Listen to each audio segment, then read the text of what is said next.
तो हेलो दोस्तों, अपने YouTube channel Rohit study views पर स्वागत है। तो दोस्तों, आज मैं आपको क्लास 10th का प्रमेय नंबर 6.1 तो देखिए थेल्स प्रमेय को मैं यहाँ पर लिख के रखा हूँ, है ना। प्रमेय 6.1 थेल्स प्रमेय, ठीक है। तो इसको कैसे सिद्ध करेंगे? पहले क्या बोला कि यदि किसी त्रिभुज की एक भुजा के समांतर, ठीक है। तो मान लिया जाए कि मैं उसको त्रिभुज बना रहा हूँ, उस त्रिभुज को बोलूँगा ABC त्रिभुज, है ना। मान लीजिए एक त्रिभुज बना रहे हैं जिसको हम कहेंगे ऐसे ABC त्रिभुज बना लिया, ठीक है। अब DEF भी बना सकते हैं, है ना। ABC एक त्रिभुज बना ले ABC, ठीक है। तो इसको लिखेंगे क्या? इसको लिखेंगे इस ढंग से लिखेंगे कि मान लिया कि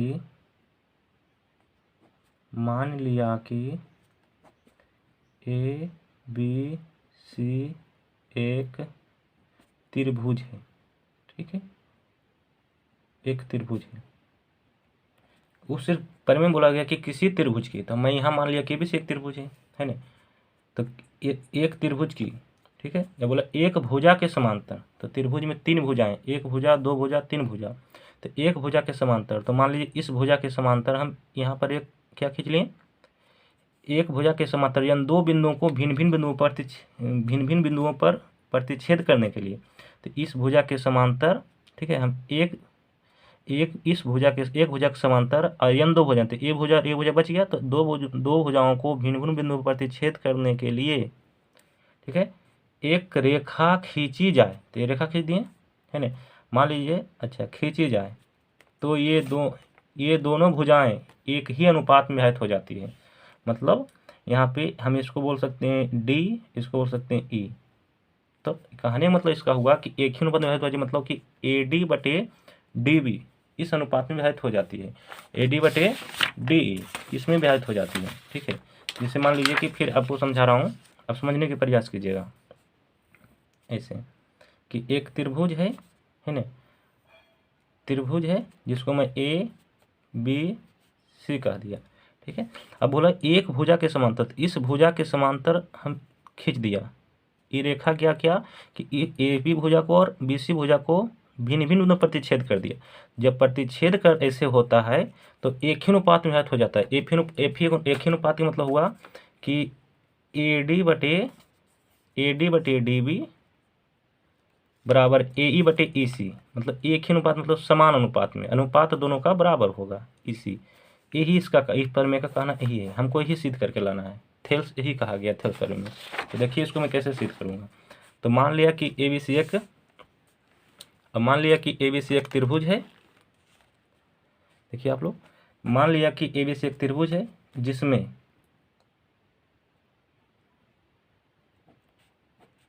जिसमें DE समांतर BC जैसे लिख रहे हैं सेम रूप से एग्जाम में लिख के आइए, है ना। तो सिद्ध करना है कि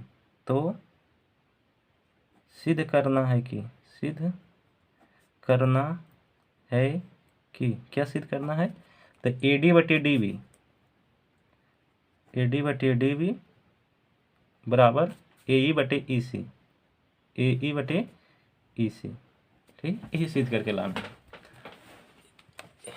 हमको सिद्ध करना है कि AD बटे DB AE बटे EC, ठीक है। ये हमको यहाँ पे सिद्ध करके लाना है, ठीक है। अब देखिए इसमें रचना करना पड़ेगा। रचना क्या करेंगे, ध्यान से देखिएगा। रचना कि लंब डालेंगे, इस पे पहले लंब डालते हैं इसे,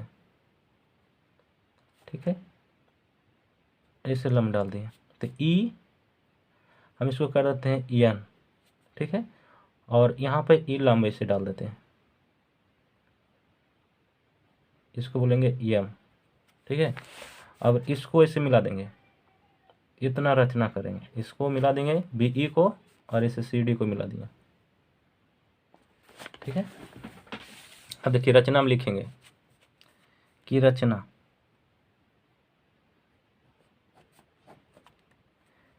EN लंब AB पर, और डीएम लंब एसी पर डाला, एसी पर डाला। उसके बाद क्या किया, बीई तथा सीडी मिलाया, बीई और सीडी मिलाया, सीडी मिलाया।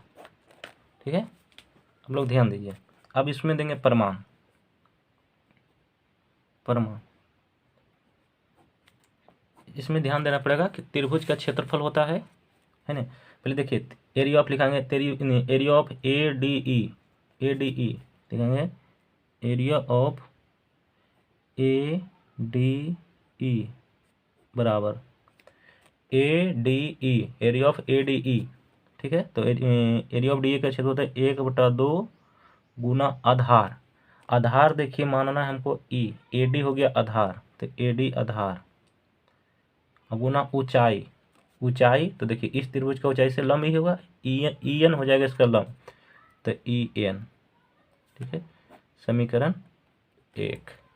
ठीक है, अब जो है ना किस त्रिभुज में, तो इस त्रिभुज में E D B, area of E D B बराबर, ई डी बी बराबर तो 1/2 गुना आधार, आधार इसका क्या होगा, तो डीबी होगा, डीबी को आधार माना गया, डीबी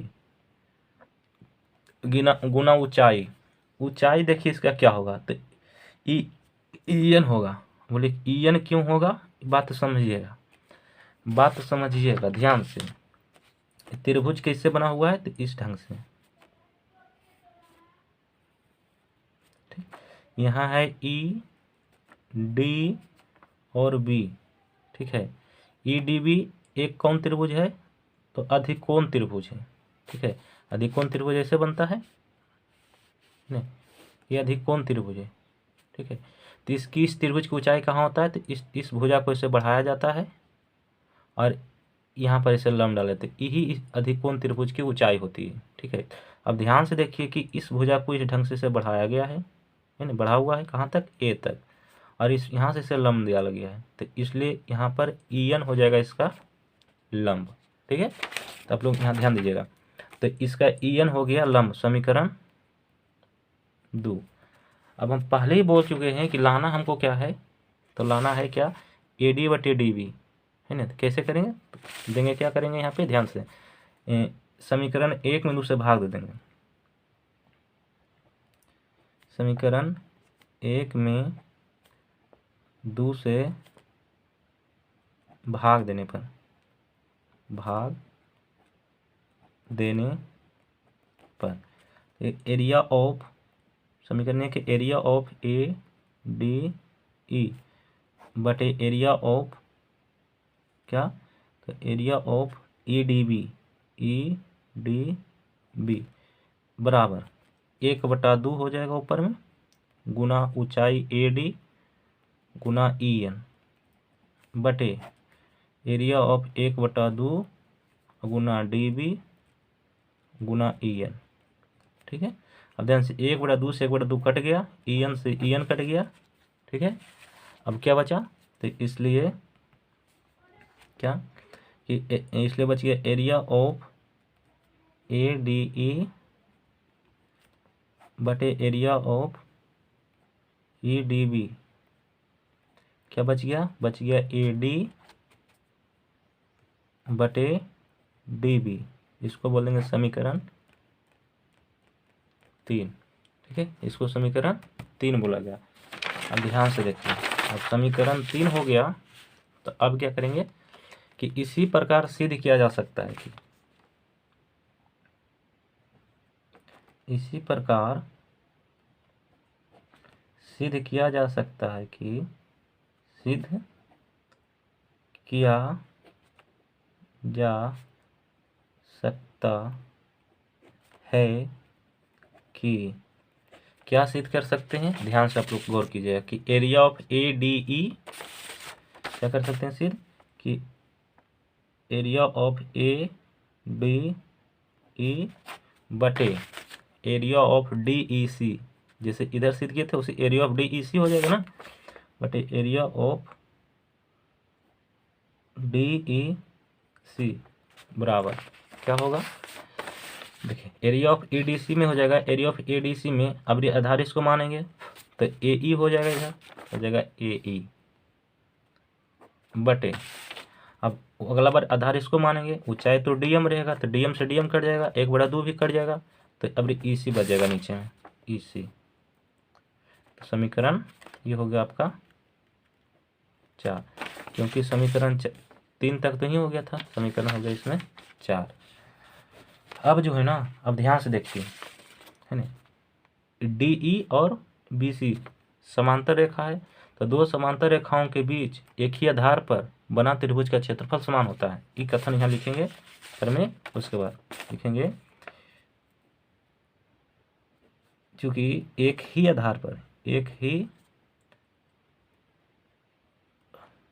आधार पर दो समांतर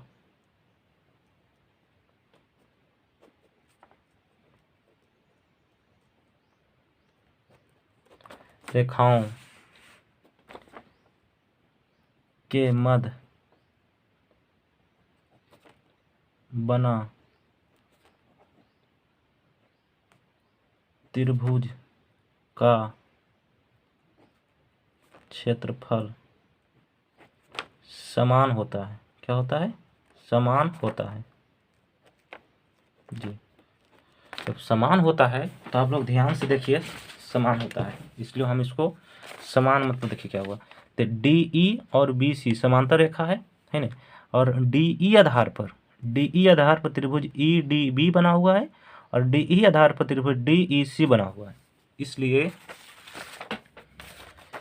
इसलिए एरिया ऑफ किसका, E D B, area of E D B बराबर किसका होगा, area of D E C, area of D E C, इसको मान लिया जाएगा समीकरण 5। अब ध्यान से हम लोग देखिए कि एरिया ऑफ ए डी ई है ना, दोनों समीकरण आया है, समीकरण आपका अपने ए डी ई बटे ए डी बी। अब देखिए क्या हुआ कि ई डी बी और डी ई सी बराबर है, ठीक है, तो लिखेंगे समीकरण 3, 4 और 5 से, 3, 4 और 5 से, समीकरण 3, 4 और 5 से स्पष्ट है कि देखिए क्या है भाई, तो लिखेंगे area of A D E बटे एरिया ऑफ क्या, डी ई सी बराबर ऊपर में फिर area of A D E बटे एरिया ऑफ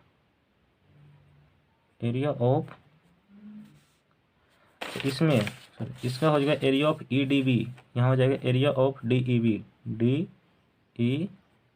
बी और इसमें हो जाएगा area of D E C, area of D E C. ध्यान से देखिए, area of A D E, area of A D बराबर ऊपर नीचे भी area of D E B और area of D E C बराबर आया कहाँ से, तो समीकरण 5 से, ठीक है। इसलिए इसका लेफ्ट हैंड साइड और राइट हैंड साइड दोनों बराबर है, तो लेफ्ट हैंड साइड के बराबर आया हुआ है, लेफ्ट हैंड साइड के बराबर आया है ए डी बटे डी बी, इसलिए ए डी बटे डी बी बराबर, अब देखिए राइट हैंड साइड के बराबर यहाँ आया हुआ है, यहाँ पे देखिए ए बटा ई सी, लेकिन यहाँ इसलिए ए ई बटे ई सी, यही तो हमको लाना था, थेल्स पर में ठीक आता है, अब ले देंगे प्रूफ नहीं। इस तरह से वीडियो देखिए, अब एक बार नहीं समझ आवे तो दोबारा देखिए, तिबारा देखिए, है ना, पक्का समझ में आ जाएगा।